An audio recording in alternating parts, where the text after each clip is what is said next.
this time out with David Elo, where we look at issues concerning the youths and how to get prepare them for the future and sustain them also, so that they can be better and productive adults in the future. Receiving a lot of information, text messages, WhatsApp. Also received message from a lot of emails and comments in our comment section and the rest. And for those who have been asking, BHF Foundation's email is bhfreedom2011@gmail.com. Let me say that again, bhfreedom2011@gmail.com. And those who want to send us WhatsApp message, you can send WhatsApp message to our line 08029732627.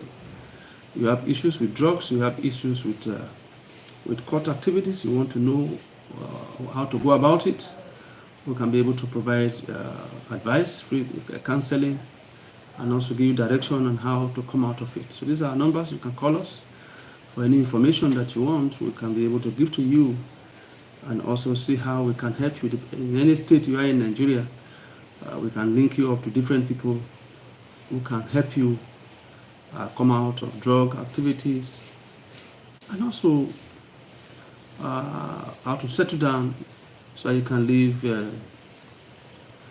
a better life, sustainable life, so you can be a productive youth in the future. Today we want to look at the place of mothers in bringing up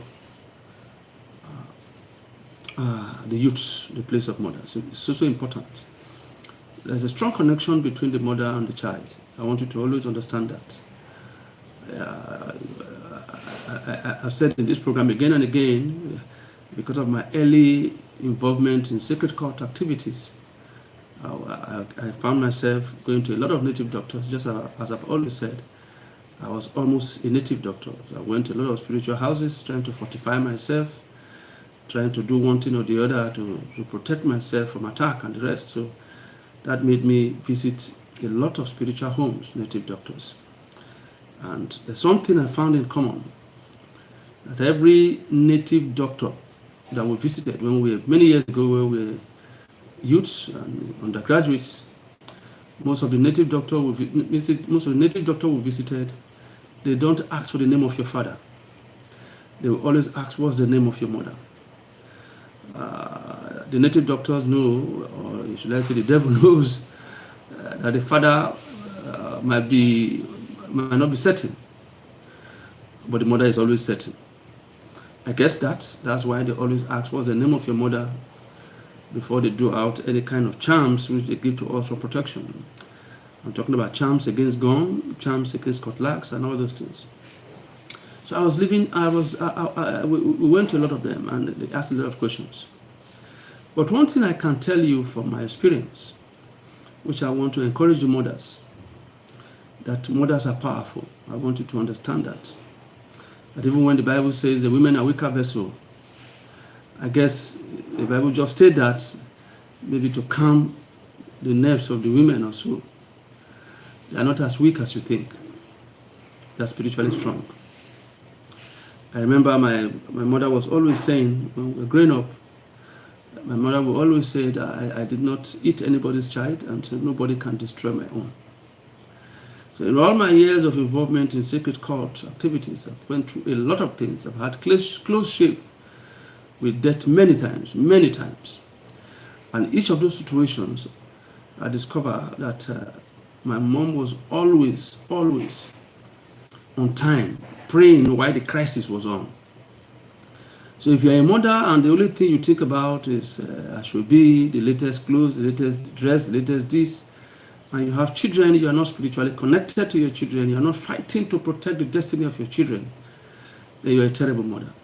You're a terrible mother. Or you're a mother, the only thing you take delight on is just to sleep around town, having boyfriends and having sex and going to the new party, new clothes, new this, then you're already a failed mother.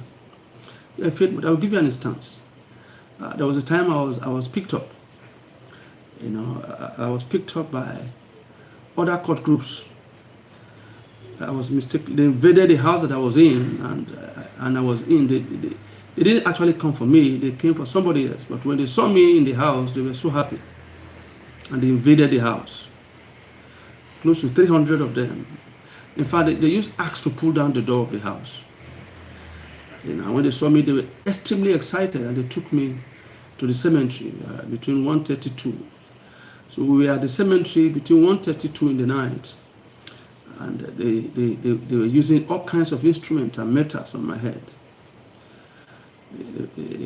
Even to date, my leg and my head, you see the marks they used. They wanted to butcher me alive and bury me in the cemetery. Some of my friends who happened to be in the same court then, they try everything possible within their ability to see how they can prevent what is about to happen, because they wanted to kill me. Prevent what was about to happen, but they tried their best. They couldn't. I'm talking about almost over 300 people, fully armed. Fully armed. Over 300 people, fully armed. And it was amazing. It was shocking. There was nobody to rescue me, because I was with them. Axes were there, cutlass, everything. They were fully armed. But at that moment, my mother was in a dream. She saw me in the dream coming to meet her and shouting, "Mommy, there's blood, blood, blood, blood, blood." And when she saw blood over my body, all over my body, she woke up from sleep. We were in the cemetery, and she woke up. And she said, "Oh, my son was being crisis." So while she was praying, I was in the cemetery with over 300 armed cultists while she was praying.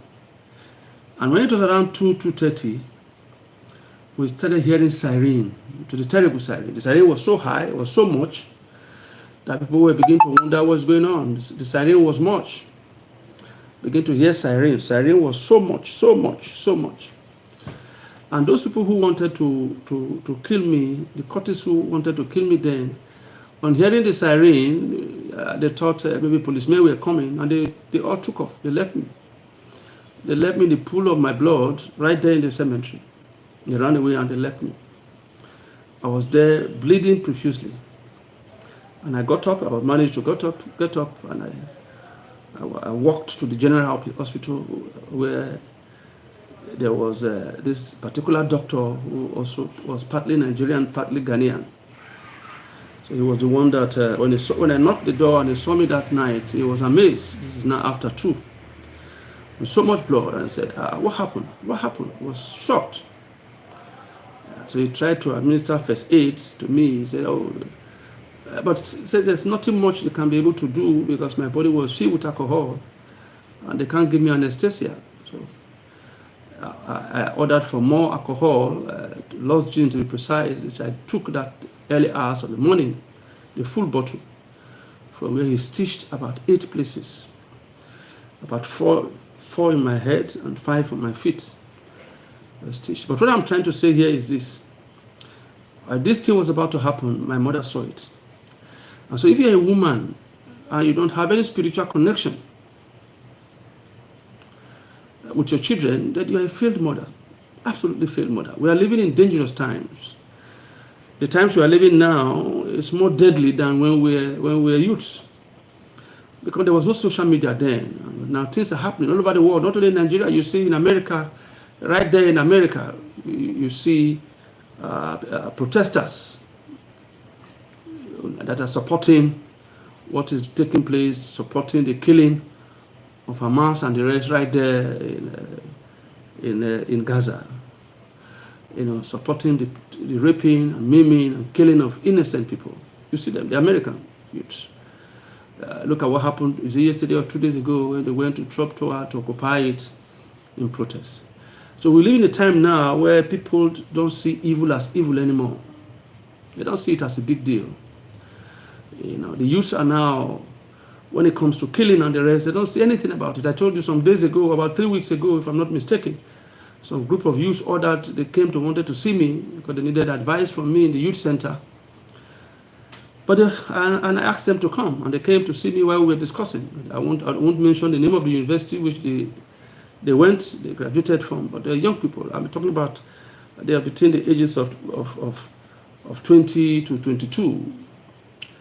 So I was talking to this particular one who is a cultist, and he was telling me the number of people he has killed. It doesn't see then as a big deal. The ones he has killed and the ones he has programmed and also given instructions and monitored. And so things are getting out of hand. You see, they don't see any big deal anymore in killing. And sadly enough, there are some youths also who are victims of forces they know nothing about. That's why the parents need to pray. The parents, the mother and the father, but especially the mother. When the mother sits her ground and says, no, this will not happen. My son will not go away. My son will not go astray.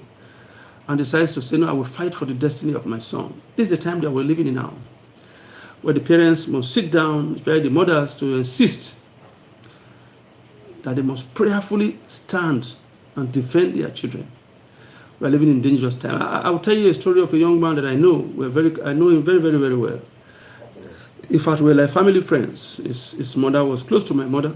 He belonged to the same prayer group. So in Warri right there, we're very, very close.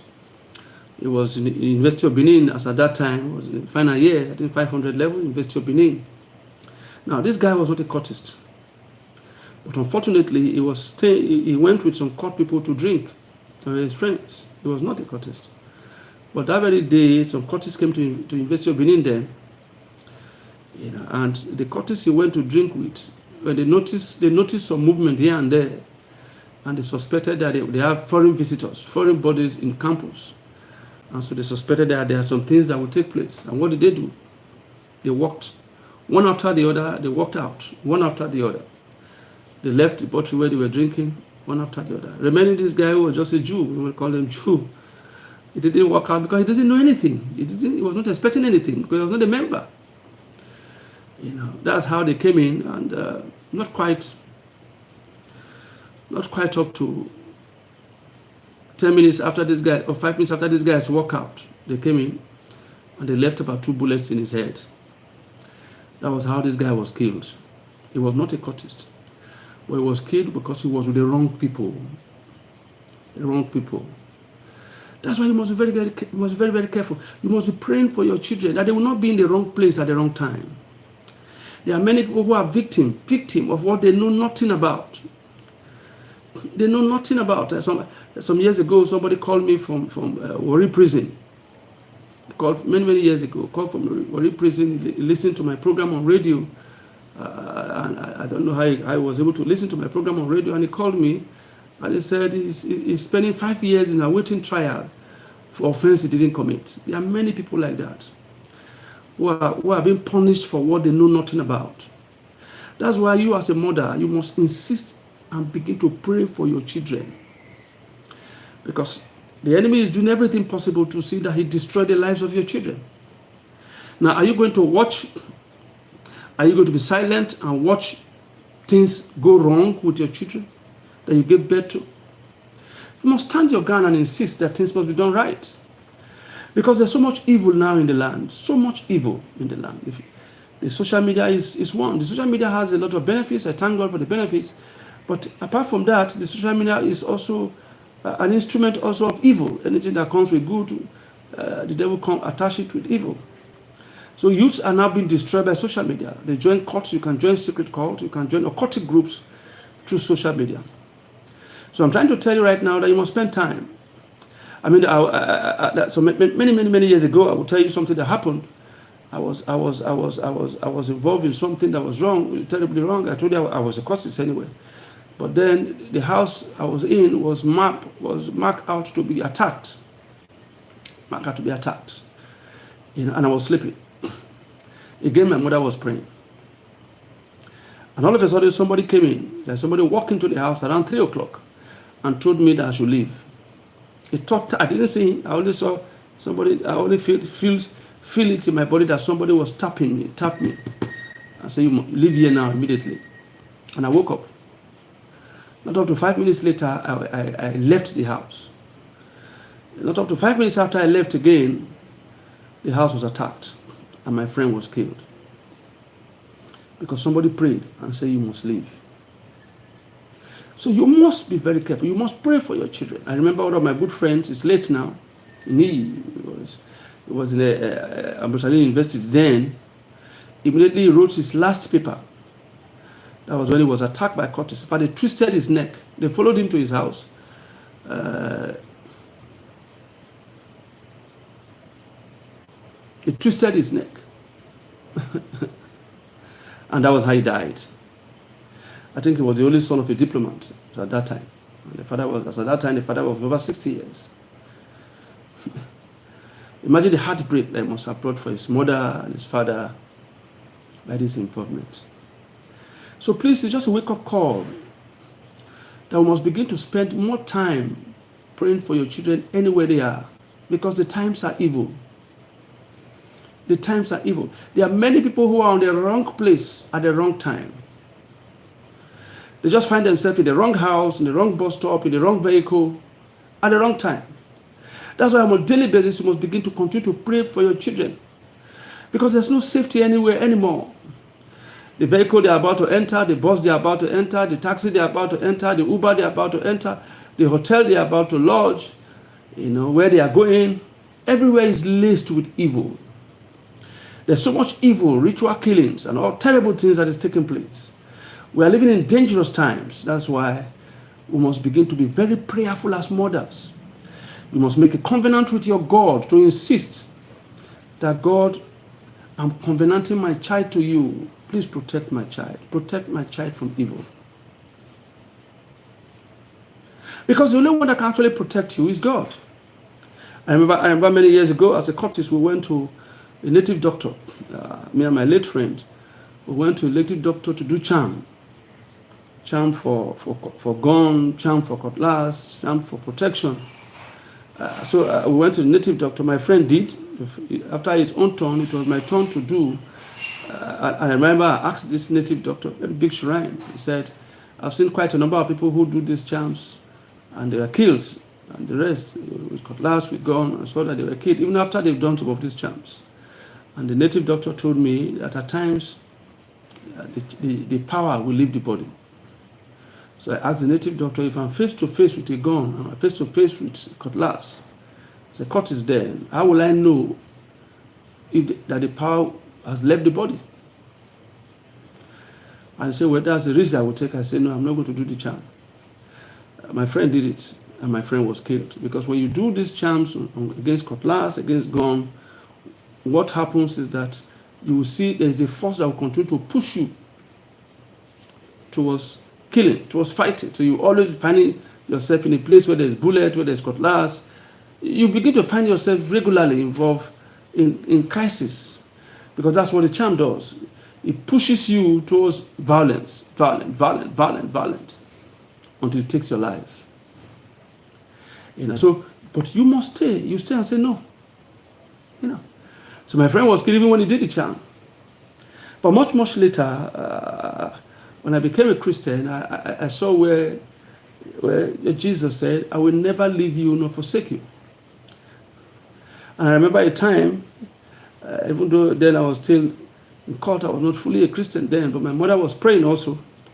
One day in Saple, where I was staying with my grandmother, as I came out from Yoruba Road and entered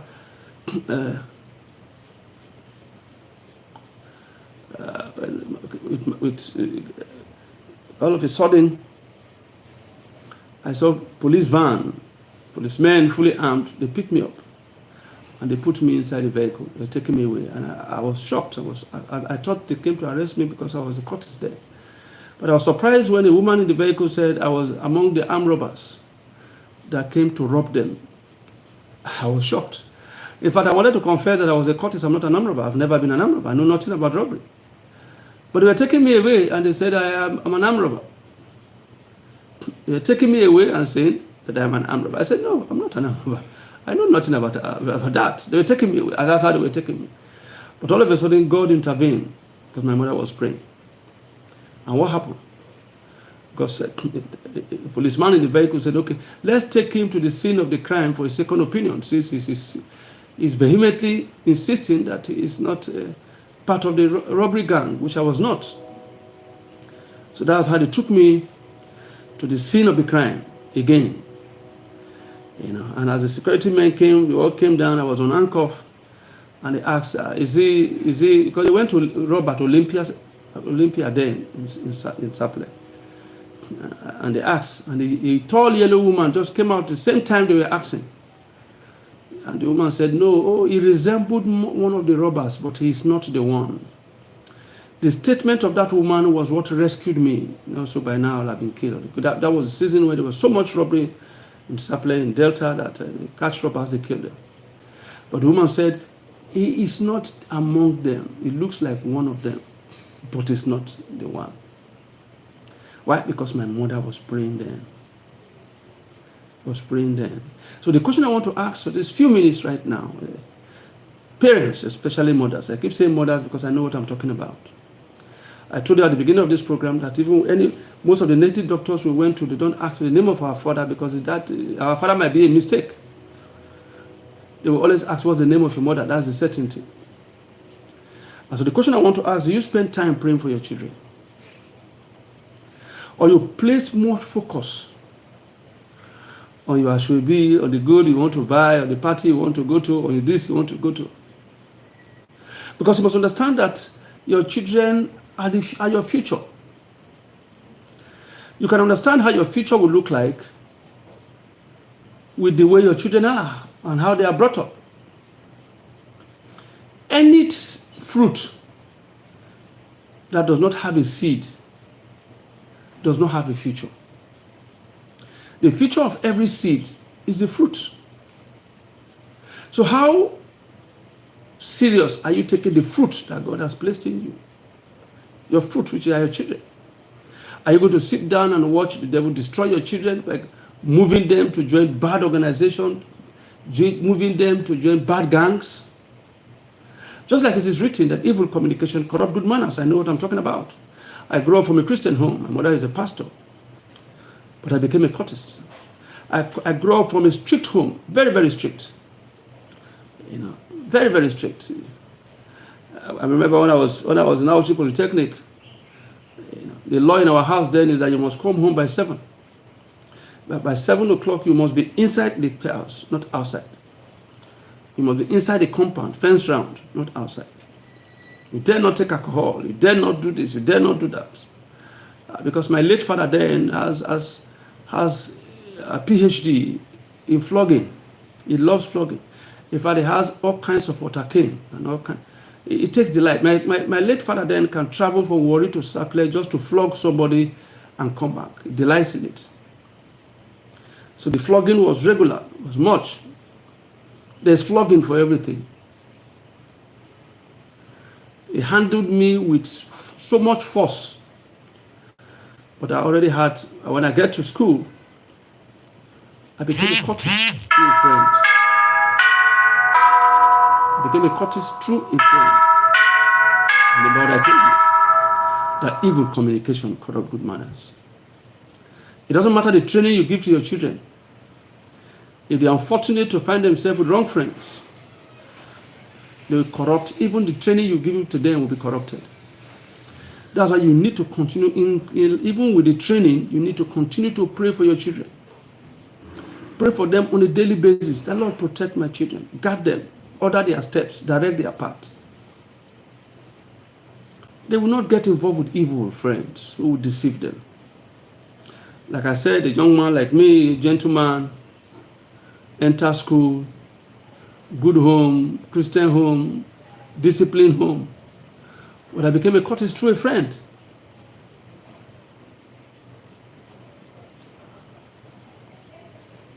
Through a friend. I began to take drugs through a friend. I became an alcoholic through a friend. Every evil you will ever do is mastermind through a friend. And when the devil sees that he cannot stop a woman from giving birth, when he does everything possible to stop a woman from giving birth, he finds that he cannot stop a woman from giving birth. After the woman has given birth, what he does is to program the child to move with the wrong friends.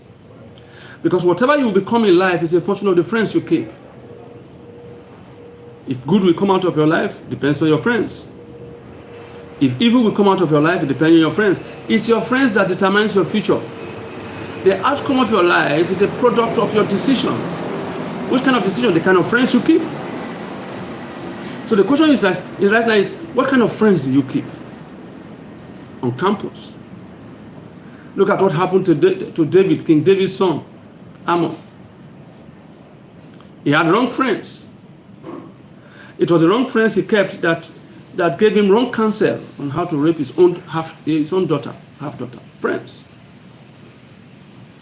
So the question is, what kind of friends do you keep? Because you see, friendship is not by force, it's by choice. You must not, it's not compulsory that you must be with that your friend. Any friend that is luring you, manipulating you towards evil, run away from him. There's nothing to gain from it. There are many destinies that have been wiped out completely because of wrong friends. I know what I'm talking about. We have lost many people along the way in life because of wrong friends. We have lost many great people. If not for God that had mercy on me, I would have been destroyed because I kept wrong friends. I was with my friend when he was killed. But thank God that prayer, through the mercy of God and prayer, I was able to move out. Immediately I move out of the place, not up to 5 minutes, 10 minutes. The place was attacked. Well, he moved and pushed me, lure me to be part of the evil I wanted to commit then. Pray for your children. It's not a waste of time. It's the security of your future. It doesn't matter how successful you are. Success without a successor is big failure. So it doesn't matter how successful you are. If you don't have somebody to take over from when you stop, you're a failure. The most important thing is not the business. It's how you have prepared the child to take over that company, that business. Have you prepared your son, your daughter to step into your feet and take over that business that you've labored for all your years, all your life? I mean, there's this compound, very big compound, beautiful compound, house that the man built. The man have a lot of houses he built. And all of a sudden, when the man died, the children began to sell all what he labored for. They began to sell. They sold and sold and sold. There's this particular house where the man said they should bury him, thinking that at least no matter what happened, that would be his final resting place. In Lagos here. They also sold that. In fact, the person they sold it to told them to come and dig their father's grave and remove the skeleton of their father from the compound, because they sold it already. They came, they dig the grave and went to, they sold everything. Everything you are acquiring now, how secured are they? Because the security of what you are acquiring now depends on the children you brought up.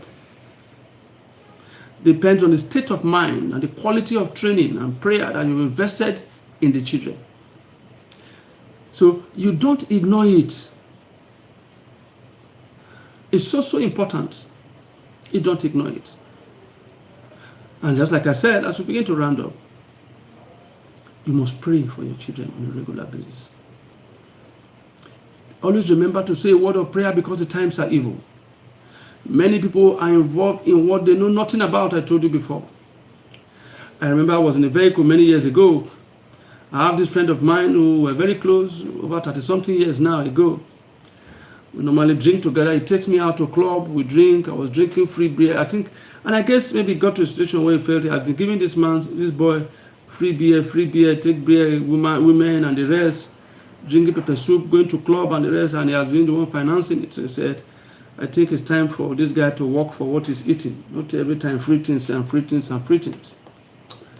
And so one day he just called me and he told me, I was in the vehicle with him, we were driving. When I looked behind, I saw that there was on that vehicle behind us about 3 guys inside, or 4 guys. So I was wondering what's going on. And so we're driving, and we just got to a particular place. That's when he told me that they are going for shopping. I was wondering what kind of shopping. That was where he also made me know that they are going to attack somebody. He had information that he had money on him. So he just wanted to attend church. So from church he will go. There's a lot of Ghana must go of money in the vehicle. That's why people must also be very careful the kind of people you talk to. From your houseboy to this, because You talk to the wrong person carelessly at home. You pass information. You don't know where you will pass an innocent information somewhere where they're either drinking or talking. You don't know whether there are criminals there. They will use the information against you. And so that's exactly what happened. It was a very funny incident, but I told them then, I said I won't be part of it. Because yes, I was a cultist, notorious, stubborn, but I'm not an armed robber. I have nothing to do with robbery, nothing at all. So I said, no, I won't be part of it. And I thank God that at that time I was doing some spiritual work. It's a Leicester Church then, and Badagry. They call it spiritual work. And this guy, this leader of the team that told you was the one that took me there. So that's a very good opportunity. I told him, I said, well, you know you are the one that took me to Badagry where I'm doing spiritual work. They've not completed the spiritual work. So if I join you people in what you want to do now, it will fail. That's why I say, yes, that's the truth, that's the truth, that's the truth. So they asked me, that's how I said they should stop. They stopped and I came down from the vehicle. That's what saved me. If not so, I would have joined them in that crisis, in that problem. But God showed me mercy. And so there are many opportunities, many ways that children get involved in crime. It's not something they plan. They're just in the vehicle, all of a sudden you don't know that the vehicle, you're always going with the guy, you're drinking, you're having good time together. And one day we just involve you in crisis. One day just involve you in crisis. Get you involved in robbery, get you involved in one crisis or the other. So the question I want to ask is, you must begin to pray. It is not planned. It's not what the child plans. It's what the child has been programmed to become, programmed to do. It's not within his power, within his ability. Because we have seen many people today, many of them are in their graves. They didn't plan it. They are manipulated into it. And those people who believe that they don't have external force, the spirit realm is not, I don't believe in it.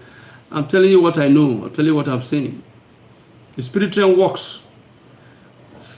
And it's the spirit realm that decides what happened in the physical realm. You are programmed to do what you don't want to do. Without prayer, you become a casualty. So you must pray. Pray for your family, pray for your children on a regular basis. The father and the mother join hands together. Pray for your children. In school, you are not there with them. Pray for them. That God will protect them. To choose the right school, to go to the right school, the right environment, the right friends. Because you see, Mario Puzo said, the author of The Godfather, Mario Puzo, he said in his book, The Godfather, The Godfather, that friends are more important than the government. The government will go, another government will come, but your friends will remain. The best thing that will ever happen to you in your life is the right friends. Your life will be changed for good or for bad, depend on the friends. It's the friends that determines how far you go in life. That's why you must pay particular attention to your friends. And even you, as parents, you must pray every time that God, let my children move with the right friends. Because that will determine their future, the right friends. It will determine how great they are. God will not come down from heaven to help you. He will use friends. Satan will not come down from hell to deceive you, to manipulate you, to destroy you. He used friends. Just the way God used good friends, Satan used bad friends. God used good friends to elevate you, to turn your life around, to make you great. Satan also used bad friends to do the same.